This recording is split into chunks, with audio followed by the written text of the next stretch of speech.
Baik, halo semuanya.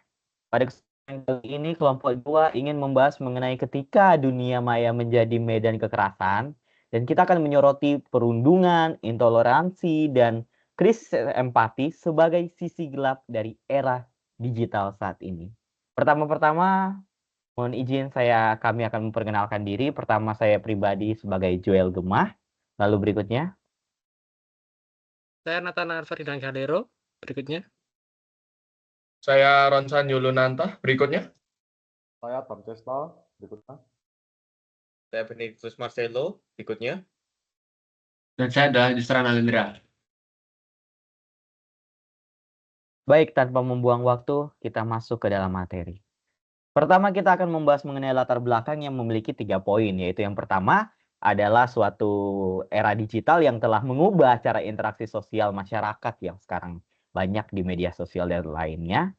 Lalu juga perundungan yang mulai berkembang dari yang awalnya dulu mungkin hanya sekedar fisik atau di dunia nyata secara langsung, namun sekarang juga telah berpindah ke ruang digital. Dan juga diperlukan pemahaman kewarganegaraan digital itu. Selanjutnya, kita masuk ke dalam rumusan masalah. Silakan. Baik, berikutnya adalah rumusan masalah, di mana ini adalah masalah-masalah yang akan kita pecahkan. Pertama adalah bagaimana karakteristik dari perundungan dalam konteks kewarganegaraan digital saat ini. Yang kedua, apa saja bentuk-bentuk dari perundungan digital yang sering terjadi di Indonesia. Yang ketiga, bagaimana kaitan perundungan dengan fenomena sosial lain seperti intoleransi dan kekerasan seksual. Dan yang terakhir, apa saja strategi kita untuk mencegah dan menanggulangi perundungan dalam era digital ini. Selanjutnya. Baik, berikutnya adalah konsep kewarganegaraan digital, di mana sini ada 2 yang kita bahas. Yang pertama adalah definisi, di mana definisinya adalah kemampuan berpartisipasi dalam masyarakat digital secara aman dan bertanggung jawab yang meliputi hak digital, literasi digital, etika digital, dan keamanan digital. Perlu kita ketahui bahwa meskipun di digital, kita juga harus mempertanggungjawabkan terhadap tindakan kita dan juga kita harus memiliki etikanya. Dan kemudian adalah komponen utama, di mana terdapat ada 4, yaitu ada digital akses dan digital literasi, digital etiquette atau bahasanya adalah etika digital, dan terakhir adalah digital security. Slide berikutnya. Baik, kemudian kita masuk ke perundungan dalam era digital. Pengertian cyberbullying. Cyberbullying adalah bentuk perundungan atau bullying yang terjadi melalui media digital, seperti platform media sosial Instagram, TikTok, Facebook, X, Twitter, dan bisa juga melalui aplikasi pesan, WhatsApp, Telegram, DM. Itu dari perundungan melalui teknologi digital dan platform online. Kemudian ada tindakan agresif berulang dengan ketidakseimbangan kekuatan.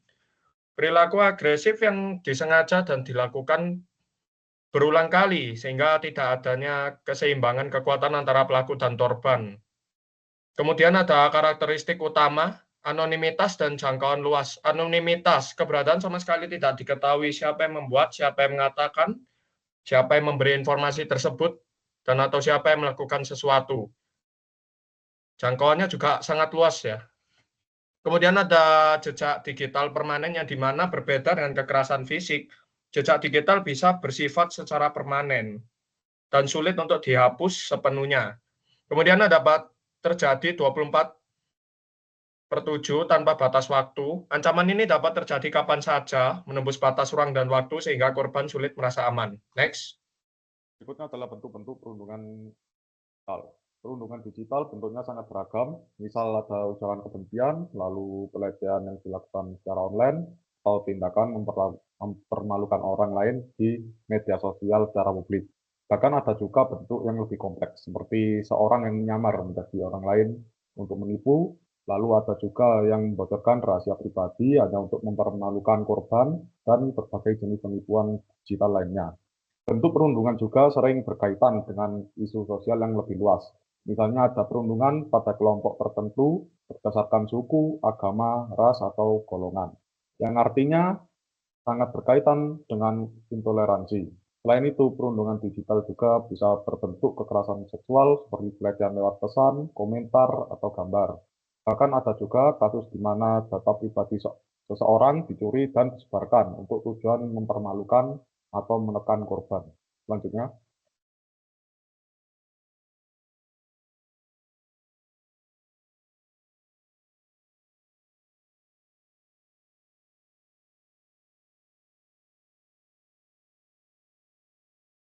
Baik, selanjutnya kita masuk ke dalam kasus nyata. Ada beberapa kasus nyata sudah terjadi di Indonesia yang mungkin itu berdampak pada sikap-sikap toleransi di era digital. Yang pertama adalah kasus intoleransi digital yang dimana terjadi intimidasi jemaat gereja di Tesalonika. Lalu yang kedua adalah kasus keamanan data yang disertai dengan potensi perundungan atau kebocoran data pribadi yang menjadi sumber daya perundungan atau bisa menjadikan sebuah celah untuk dijadikan topik untuk perundungan. Lalu yang ketiga yaitu kasus kekerasan seksual digital atau kasus kekerasan seksual seperti contohnya adalah kasus kekerasan seksual terhadap 13 santriwati yang menunjukkan perluasan kekerasan di ruang digital. Selanjutnya,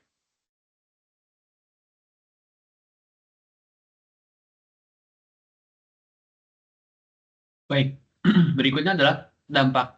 Di sini ada dampak yang akan kita bahas, yaitu pertama ada dampak pada individu, seperti yang kita ketahui pada pengguna sosial media ataupun para warga digital itu tidak semuanya memiliki mental yang kuat, sehingga mereka yang bermental lemah itu berakhir stres, depresi, atau bahkan berakibat bunuh diri. Berikutnya adalah dampak pada masyarakat digital, di mana di sini yang dimaksud adalah ketika suatu masyarakat digital dengan gampangnya termakan hoax, mereka akan dengan mudahnya difitnah ataupun dikambing hitamkan dan sejenisnya, yang mana itu akan menyebabkan terjadinya perselisihan, sara, dan sejenisnya. Berikutnya adalah dampak sistemik dan kebocoran data. Seperti yang kita ketahui bahwa kebocoran data ini sangatlah fatal. Sebagaimana yang kita ketahui, ada sebuah istilah namanya adalah doxing, di mana kita akan membeberkan, maksudnya seseorang akan membeberkan data tersebut yang vital, seperti contohnya alamat rumah, pekerjaan, dan sejenisnya kepada publik yang tidak seharusnya itu disebarkan, dan kemudian juga ada berpura-pura menjadi pribadi yang lain dan sejenisnya. Kemudian yang terakhir adalah dampak terhadap kelompok rentan atau dirasa lemah. Seperti yang kita ketahui, ada golongan-golongan orang-orang yang lanjut usia yang tidak menggunakan teknologi ataupun gaptek teknologi, sehingga mereka tuh lebih gampang untuk dimanipulasi atau dimanfaatkan untuk hal-hal buruk. Selanjutnya,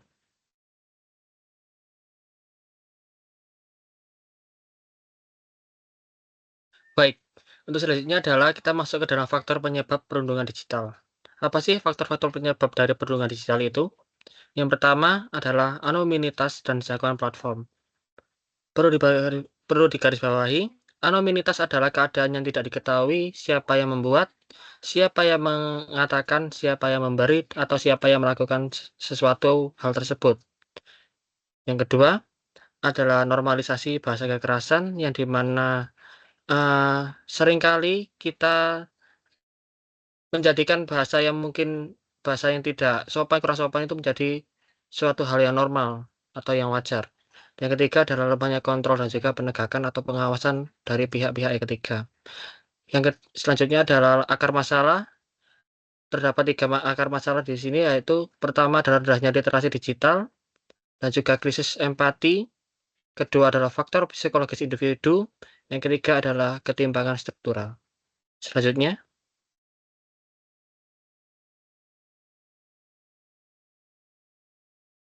Baik, kita masuk ke strategi pencegahan ya.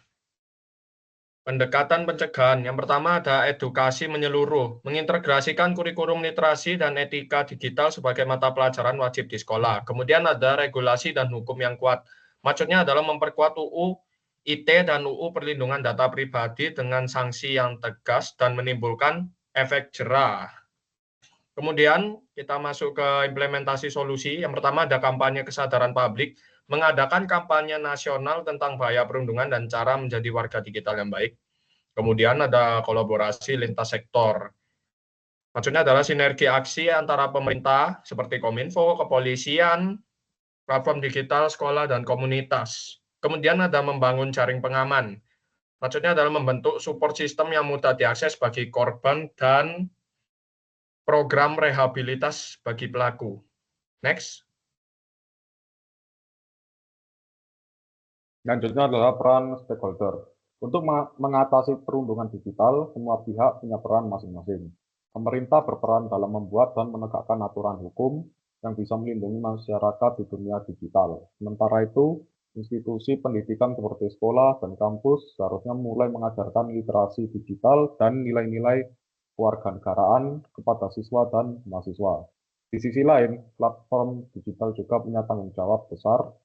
Mereka harus menyediakan fitur keamanan yang memadai, dan juga mekanisme pelaporan yang benar-benar bisa membantu korban. Terakhir, peran masyarakat juga penting. Kita semua harus aktif menciptakan suasana digital yang saling menghargai dan mendorong budaya yang positif. Selanjutnya. Baik, berikutnya adalah solusi komprehensif yang dibagi jadi dua garis besar. Yang pertama adalah strategi integrasi yang terdiri dari pemberdayaan manusia, yang dimana pemberdayaan manusia ini tuh berfokus untuk mendidik masyarakat agar lebih dalam tanda kutip melek dalam dunia digital, serta juga untuk meningkatkan kesadaran akan etika berinternet, jejak digital, dan keamanan data pribadi. Lalu berikutnya ada penguatan teknologi, yang dimana berfokus pada platform digital seperti media sosial dan aplikasi itu harus memperkuat sistem keamanannya, yang memiliki tujuan untuk melindungi pengguna dari kejahatan cyber seperti doxing, penipuan, dan cyberbullying. Lalu yang berikutnya ada penegakan regulasi, di mana ini itu adalah hukum dan regulasi seperti UU ITE itu harus ditegakkan dengan adil dan tidak tebang pilih, sehingga ketika terjadi pelanggaran di dunia digital ini, kita pelaku bisa mendapatkan sanksi yang tegas dan menimbulkan efek jerah. Lalu berikutnya adalah implementasi bertahap. Ya, yang pertama ada jangka pendek dalam kurun waktu 1 sampai 2 tahun, yang dimana itu fokus pada kampanye darurat seperti contohnya webinar, memberi infografis di media sosial, ataupun pelatihan dasar keamanan digital di sekolah maupun komunitas. Lalu yang berikutnya jangka menengah dalam kurun waktu 3 sampai 5 tahun, yaitu dengan integrasi kurikulum digital secara nasional, yang dimana di sini itu lebih fokus untuk menerapkan literasi digital agar bisa mulai dimasukkan ke kurikulum formal, seperti contohnya untuk menggunakan AI untuk memfilter komentar-komentar ujaran kebencian. Dan yang terakhir ada jangka panjang, lebih dari 5 tahun, itu untuk mewujudkan transformasi budaya digital Indonesia yang beretika, inklusif, dan resilient secara berkelanjutan, di mana ini target akhirnya adalah terbentuknya budaya digital yang sehat, yang nanti ditandai dengan perilaku digital yang bertanggung jawab, menghargai privasi, dan kolaboratif. Selanjutnya.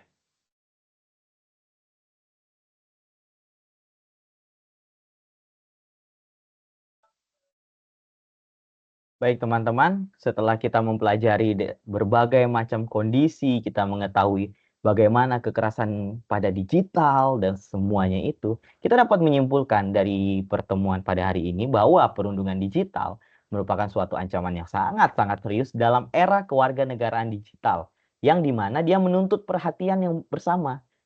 Dan kasus-kasus nyata di Indonesia menunjukkan bahwa masalah ini bersifat sangat-sangat kompleks dan tidak bisa diselesaikan hanya oleh satu pihak saja. Oleh karena itu, kita membutuhkan pendekatan multi-stakeholder seperti dari segi pemerintah, sekolah, keluarga, dan berbagai lembaga yang dapat membantu yang bisa melibatkan sinergi antara teknologi, edukasi, dan penegakan secara hukum. Lalu, implementasi nilai-nilai kewarganegaraan digital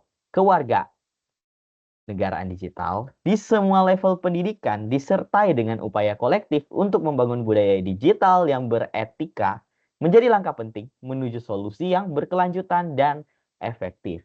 Oleh karena itu, kita sebagai warga yang mengerti akan bagaimana era digital saat ini, kita perlu berempati, berliterasi dengan baik, agar apa? Agar tidak memberikan dampak-dampak atau pengaruh yang buruk, terutama kepada anak-anak yang mereka masih baru menggunakan gadget, mereka baru masuk kepada sosial media, karena itu akan menjadi contoh buruk bagi mereka yang akan mereka ikuti, mulai dari menjudge seseorang, memberikan informasi-informasi hoax, bahkan yang paling buruknya kekerasan atau cyberbullying yang dapat terjadi di media sosial tersebut.